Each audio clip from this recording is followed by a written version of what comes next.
আমি ক্লাস 9-এ পড়ি এবং স্কুলে পর্দা করে যাই, ক্লাসে ঢুকে পর্দা করতে পারি না, শিক্ষক নিষেধ করে এবং বলে যে শিক্ষক পিতার সমতুল্য এবং বলে যে মুখ থেকে পর্দা সরিয়ে ফেলো। এ ব্যাপারে সঠিক সমাধান জানালে উপকৃত হব। আমাদের দেশে কিছু এরকম মুখরোচক কথা আছে, যেমন ভাবি মায়ের মতন, শিক্ষক বাবার মতন। বাহ, কি সুন্দর কথা।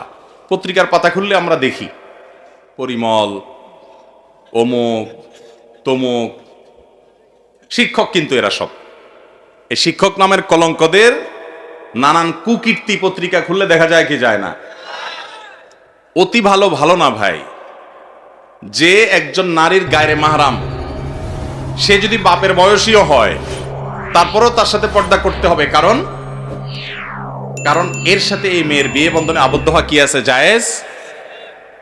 যারা বলে ভাবি মায়ের মতন, তাদেরকে বলবেন যে আমার ভাইটা যদি মারা যায় বা এই মহিলার তালাক দিয়ে দেয়, আমি বিয়ে করতে পারবো কি পারবো না? যারে আমি বিয়ে করতে পারবো সে আমার মায়ের মতন কেমনে হইল? কি বলেন? শিক্ষকের সাথে ছাত্রী বিয়ে হতে পারে কি পারে না?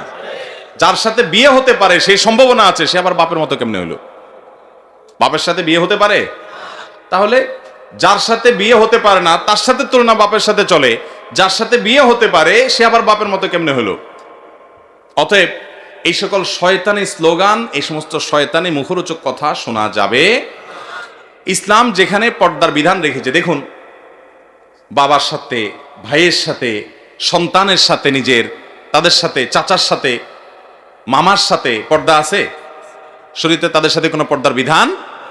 আপন মামার সাথে, আপন চাচার সাথে, আপন ভাইয়ের সাথে, নিজের সন্তানের সাথে, নিজের বাবার সাথে একজন মেয়ের কি পর্দা করতে হয়?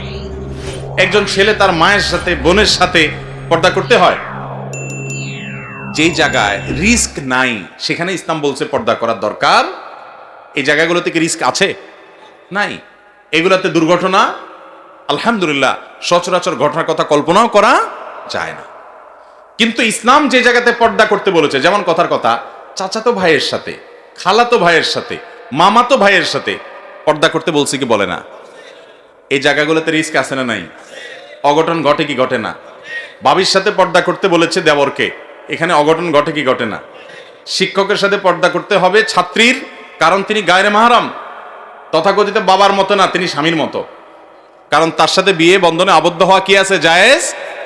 অতএব বয়স যাই হোক না কেন তার সাথে ইসলাম পর্দা করতে, এখানে রিস্ক আছে না নাই? এই জন্য ইসলাম কি করতে বলছে? পর্দা করতে। এই পর্দাটা অযথা বলা হয় নাই, এটা নারীর সেফটির জন্য, নিরাপত্তার জন্য, সামাজিক স্থিতিশীলতার জন্য, শান্তির জন্য, অশান্তি দূর হওয়ার জন্য, নারীর প্রতি অবিচার, বৈষম্য, জুলুম, পাশবিক নির্যাতন, পুরুষকে তার চরিত্র হেফাজত করা, স্বাভাবিকভাবে সমাজের সবকিছু যেন ঠিকঠাক থাকে এবং অস্থির না হয়, সেজন্য ইসলাম পর্দার বিধান দিয়েছে। অতএব নিজের শিক্ষকের সাথেও কি করতে হবে? পর্দা করতে। একজন মানুষ যদি বাবার বয়সী হয়, তো নবী সাল্লাল্লাহু আলাইহি ওয়াসাল্লামের হাদিস তো আছে যে বড়কে সম্মান করে না সে আমার উম্মত না। তাকে আপনি সম্মান করেন, কিন্তু তাই বলে পর্দা খুলে না। যে শিক্ষা প্রতিষ্ঠান পর্দা করতে বাধা সৃষ্টি করে সে শিক্ষা প্রতিষ্ঠানে পড়ারই দরকার নাই, জায়েজ নাই।